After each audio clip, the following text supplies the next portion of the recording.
आज भुवनेश्वर नाइजर 13तम स्नातक समारोह मुख्य अतिथि रूपे जोगदेवे भारतर महामहिम राष्ट्रपति द्रौपदी मुर्मू। सम्मानित अतिथि भाव में जोगदेवे ओडिशार राज्यपाल रघुवर दास, मुख्यमंत्री मोहन चरण माझी और केंद्र शिक्षा मंत्री धर्मेंद्र प्रधान।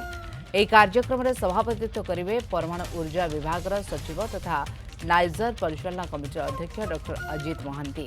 स्वागत भाषण और विवरणी पाठ करेंगे नाइजर निर्देशक प्रोफेसर हिरेन्द्र नाथ घोष। चलित वर्ष 157 जन को स्नातक, 21 जन को एमएससी पीएचडी और 17 जन को पीएचडी डिग्री प्रदान करा नाइजर कुल सचिव डॉ अभय नायक सूचना देते। 11 जन को विभिन्न पदक प्रदान करा। राष्ट्रपति आगमन नहीं कड़ा सुरक्षा व्यवस्था ग्रहण करा।